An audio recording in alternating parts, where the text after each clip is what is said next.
עמדו ברחובות והריעו ונופפו בדגלי ישראל והודו, והיה שם גם שלט ענק בעברית, ענק, כמו כל הבניין הזה. ברוכים הבאים, בעברית. אז היום, מכובדי, אתה שוב בישראל, אתה מתקבל כאן באותה קבלה חמה, באותה קרבת לבבות. במאה ה-21 אנחנו נביא את הברית בין ישראל להודו לגבהים חסרי תקדים, ואני בטוח שיום יבוא, אני בטוח, כי כשביקרנו בהודו אתה הבאת מופע של האומנים הפנטסטיים מבוליווד. אז אני אומר, יבוא יום ויעשו סרט בהוליווד על סיפור האחווה בין שתי המדינות, ואני מבטיח לכם, זה יהיה סרט שובר קופות. ראש הממשלה מודי, ידידי היקר נרנדרה, אני מברך אותך מעומק ליבי, אותך ואת פמלייתך. ברוכים הבאים תהיו כולכם בישראל, בירושלים, בחברות אמת ובהוקרת אמת. ברוכים הבאים.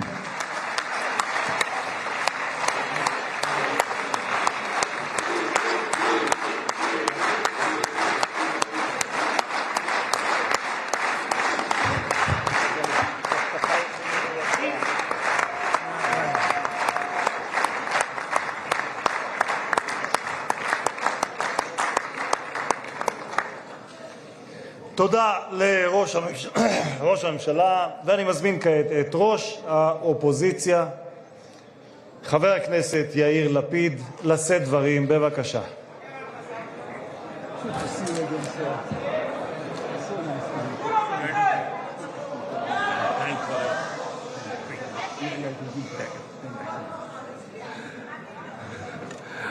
Mr. Prime Minister, I'm only going to take a minute of your time to make sure you know whatever happened here today has nothing to do with you.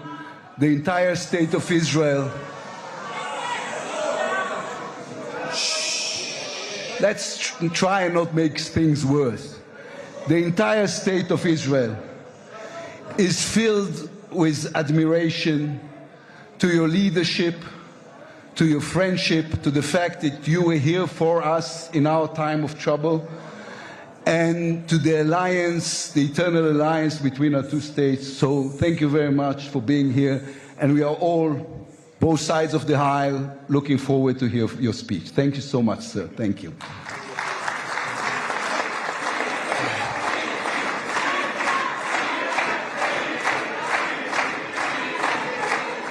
אני מתכבד, חברות וחברי הכנסת, אני מתכבד כעת להזמין את ראש ממשלת הודו, מר נרנדרה מודי, לשאת דברים. בבקשה.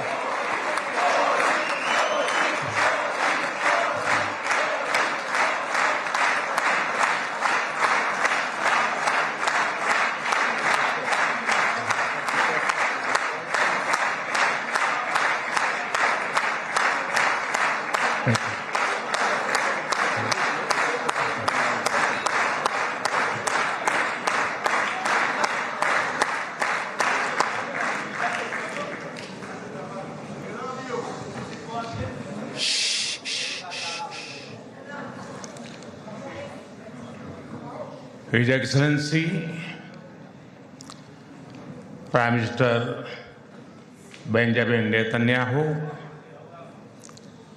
His Excellency Mr. Amir Ohana, Speaker of the Knesset, His Excellency Mr. Yair Lapid, Leader of the Opposition, Honorable members of the Knesset, my dear sisters and brothers, Shalom.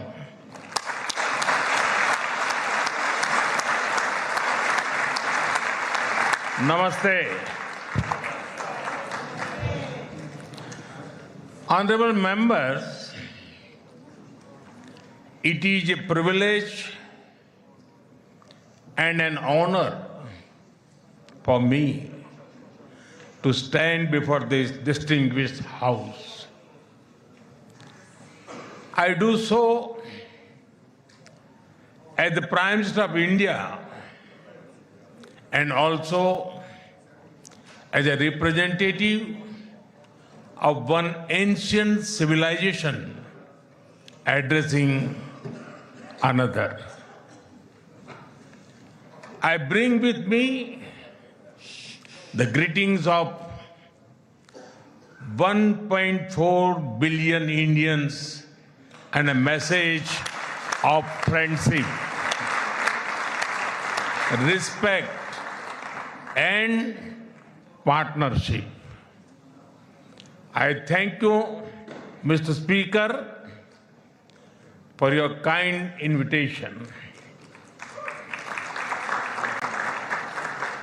and for your wonderful gesture of lighting up the Knesset in Indian colors. Your visit to India 3 years ago was the first by a Speaker of the Knesset, and thanks to you, I am the first Prime Minister of India to address this august gathering.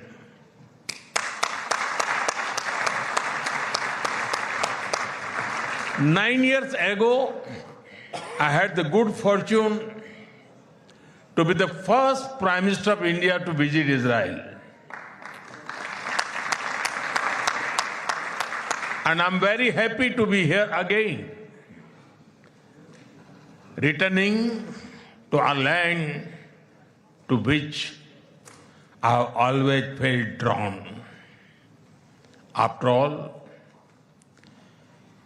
I was born on the same day that India formally recognized Israel, September 17, 1950.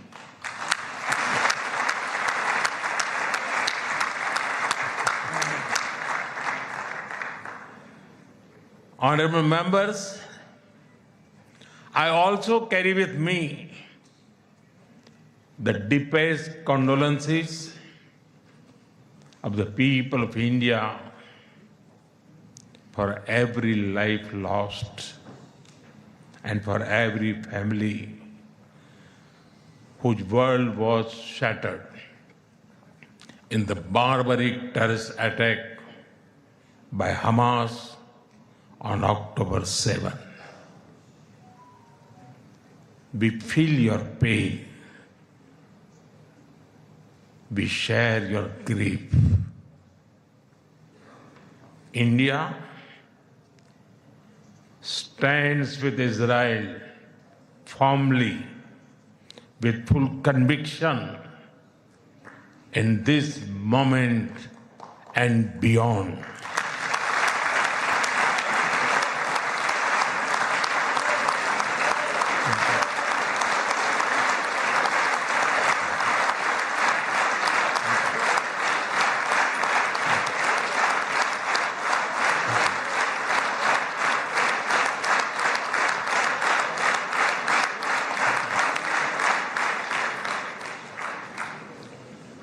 No cause can justify the murder of civilians. Nothing can justify terrorism. India has also endured the pain of terrorism for a long time. We remember the 26/11 Mumbai attacks and the innocent lives lost, including Israeli citizens. Like you, we have consistent and uncompromising policy of zero tolerance for terrorism with no double standards. Terrorism aims to destabilize societies, to block development, and to erode trust. Countering terrorism requires sustained and coordinated global action, because terror anywhere threatens peace everywhere. That is why India supports all efforts that contribute to durable peace and regional stability. Some years ago, when you concluded the Abraham Accords, we applauded your courage and vision. It was a moment of new hope for a long troubled region. Since then, the situation has changed significantly. The path is even more challenging. Yet, it is important to sustain that hope. The Gaza Peace Initiative that was endorsed by the UN Security Council offers a pathway. India has expressed its firm support for the initiative. We believe that it holds the promise of a just and durable peace for all the people of the region, including by addressing the Palestine issue. Let all our efforts be guided by wisdom, courage, and humanity. The road to peace is not always easy, but India joins you and the world for dialogue, peace, and stability in this region. Honorable members, in India, there is a great admiration for Israel's resolve, courage, and achievements. Long before we related to each other as modern states, we were linked by ties that go back more than 2,000 years. The book of Esther refers to India as Hodu. The Talmud records trade with India in ancient times. Jewish merchants traveled across sea routes that connected the Mediterranean with the Indian Ocean. They came seeking opportunity and dignity. And in India, they became one of us. Jewish communities have lived in India without fear of persecution or discrimination. They have preserved their faith and participated fully in society. That record is a source of pride for us. Honorable members, the Bene Israel of Maharashtra, the Kochini Jews of Kerala, the Baghdadi Jews of Kolkata and Mumbai, and the Bene Menashe of the Northeast have enriched India. In my home state, Gujarat, there is a school set up by a Bene Israeli family, Mr. and Mrs. Best. It is an excellent school, and of course, It is called the best school.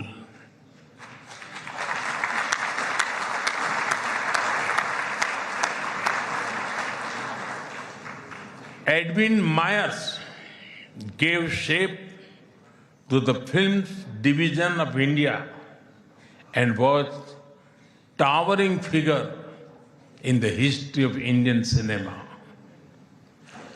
Dr. Rubin David was the founder of the Kankaria Zoo in Ahmedabad. The actor David Abraham Cheulkar, or Uncle David, become a household name across the country. Walter Kaufman composed the signature tune for All India Radio. David Sassoon built many institutions that still serve Indian society. And of course, the heroic contribution of Lieutenant General J.F.R. Jacob during the 1970 war with Pakistan is widely known.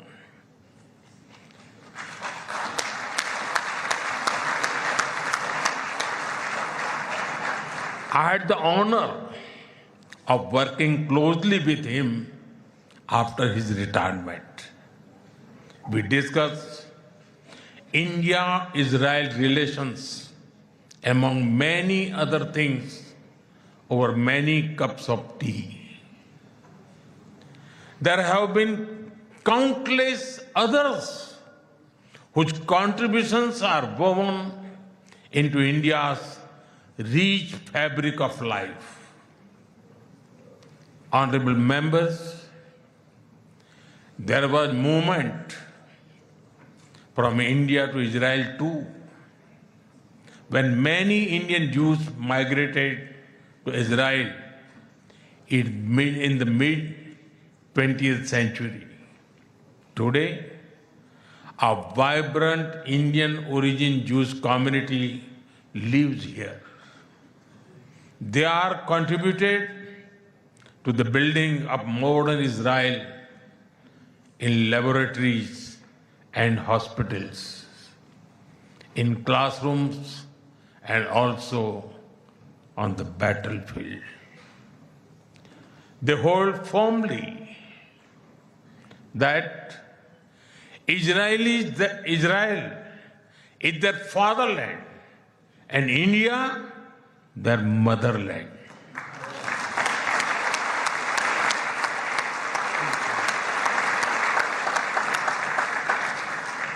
We are proud of them. Honorable members, India's connection to this land is also written in blood and sacrifice. During the First World War, more than 4,000 Indian soldiers laid down their lives in this region. The cavalry charge at Haifa in September 1918 remains a significant chapter in military history. Major Thakur Dalpat Singh, remembered as the hero of Haifa, symbolized the shared history. During my last visit, I was deeply moved to pay my respect at the Haifa Memorial for Indian soldiers. Honorable members, last month, the world marked the International Holocaust Remembrance Day. The Holocaust stands as one of humanity's darkest chapters. Yet, even in those turbulent years, some acts of humanity stood out. The Maharaja of Navanagar in Gujarat, also known as the Jam Sahib, offered refuge to Polish children, including Jewish children who had nowhere else to turn. I am told that a statue of Jam Sahib was unveiled in Moshav Nevatim recently. Thank you. Thank you for this honor and remembrance. Honorable members, after India's independence, many Indian leaders felt a kinship with the people of Israel. India's parliamentary debates of the 1950s are witness to their admiration for Israel's effort to develop agriculture in the desert. The kibbutz movement of Israel inspired our leaders like Acharya Vinoba Bhave and Loknayak Jayaprakash Narayan.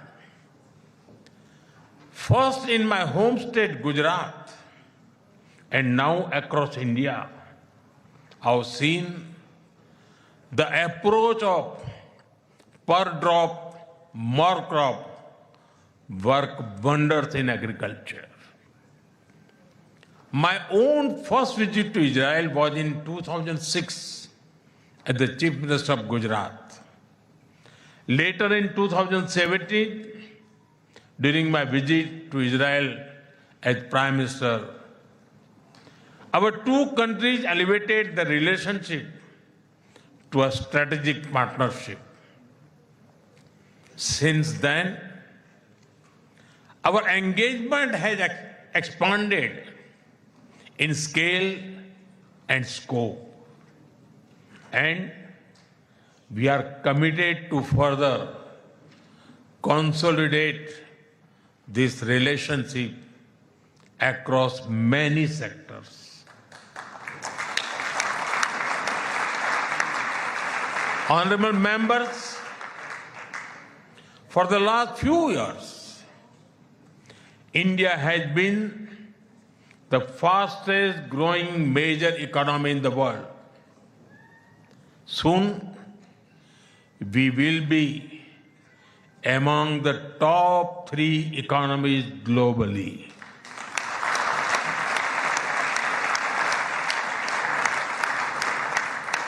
At the same time, Israel is a powerhouse of innovation and technological leadership. This creates a natural foundation for our forward-looking partnership. We are committed to expanding trade, strengthening investment flows, and promoting joint infrastructure development. The bilateral investment treaty signed last year will provide confidence and predictability to our businesses. In the last few years, India has concluded a number of important trade agreements with other nations. To your west, the European Union and the UK. To your east, the UAE and Oman. Our bilateral goods trade has grown significantly in recent years, but it does not reflect the full scope of opportunity. That is why our teams are working hard to negotiate an ambitious free trade agreement. It will unlock the vast untapped potential in our trade relationship. We will also work closely in different formats, such as India, Middle East, Europe Economic Corridor, and the I2U2 framework between India, Israel, UAE, and the US. Defense and security is another important pillar of our partnership. In November last year, we signed an MOU on defense cooperation. In today's uncertain world, a strong defense partnership between trusted partners like India and Israel is of vital importance. Honorable members, Israel is often called the startup nation. In recent years, we have also been working to unlock the innovation and creativity of our youth.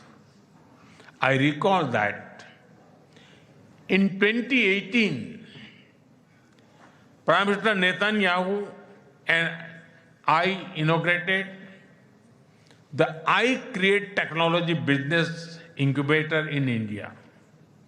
Since then, it has supported nearly 900 such startups. Last week, we hosted the world's largest and the most democratized AI Impact Summit with representatives from over 100 countries. Our aspirational spirit aligns naturally with Israel's innovation ecosystem. I see a lot of synergies in areas such as quantum technologies, semiconductors, and artificial intelligence. We are also working with Israel on creating cross-border financial linkages using our digital public infrastructure. Honorable members, I mentioned how inspiring we found Israel's agricultural miracle in desert. Israeli expertise in precision irrigation and water management has already transformed agricultural practices in India.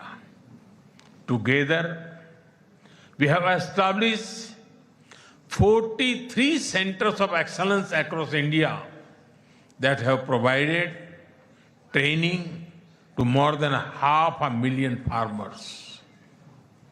We should now set an ambitious goal to expanding to 100 centers to benefit millions of farmers and fishermen. Honorable members, at the heart of the India-Israel partnership are the ties between our peoples. When I first visited Israel in 2006, there were a handful of yoga centers in Israel.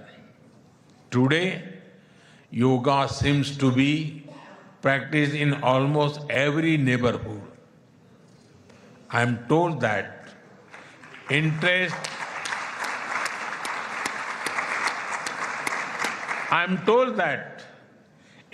in Ayurveda is also growing in Israel. I invite more and more young Israelis to travel to India.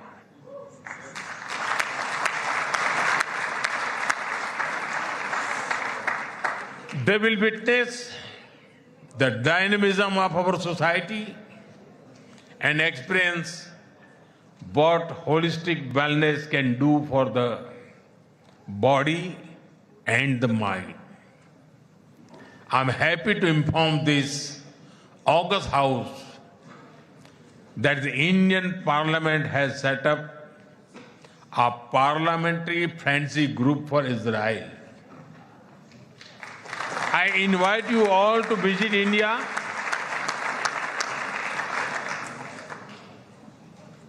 and look forward to having more exchanges between our members of parliament.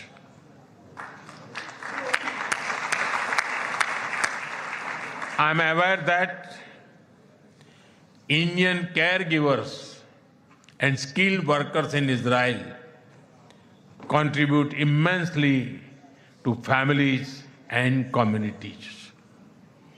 They have displayed remarkable courage and dedication in times of crisis, including on October 7. We are proud of them.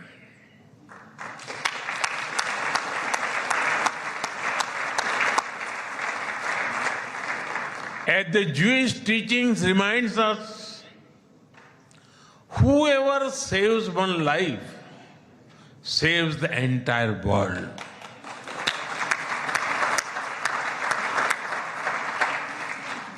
Their service reflects the strength of the human bonds behind our cooperation.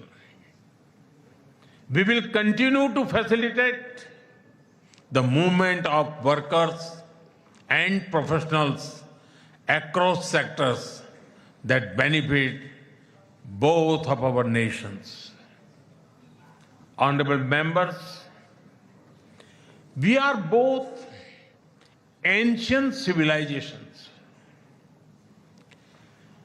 and it is perhaps no surprise that our civilizational traditions also reveal philosophical parallels.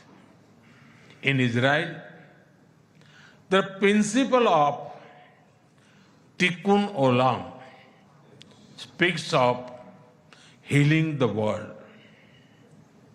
In India, Vasudhaiv Kutumbakam affirms that the world is one family. Both ideas extend responsibility beyond immediate boundaries. They ask societies to act with compassion and moral courage. Judaism emphasizes halakha, guiding everyday conduct through law and practice. Hindu philosophy speaks of dharma, the moral order that shapes duty and right action. In both traditions, ethical life is lived through action and faith is expressed through conduct. There is an enduring similarity in our festivals as well. You celebrate Hanukkah with the warm glow of candles. Around the same time, we celebrate Diwali, the festival of lights, with the gentle radiance of lamps. Soon, India will celebrate the festival of Holi, filled with happiness and color. And around the same time, Israel will also celebrate Purim with enthusiasm and joy.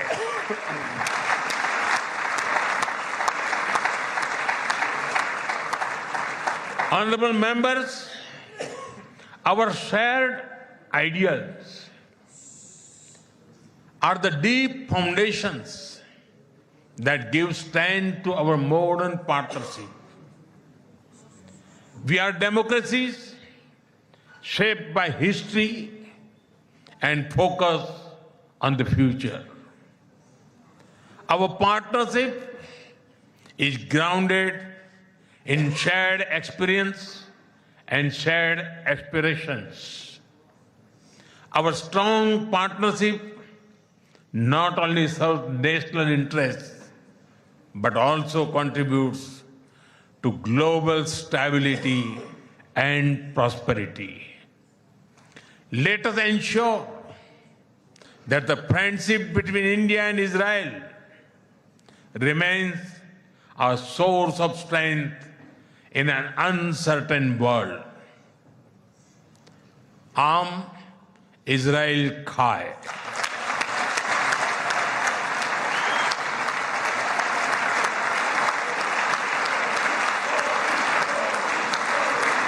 Jai Hind. Thank you.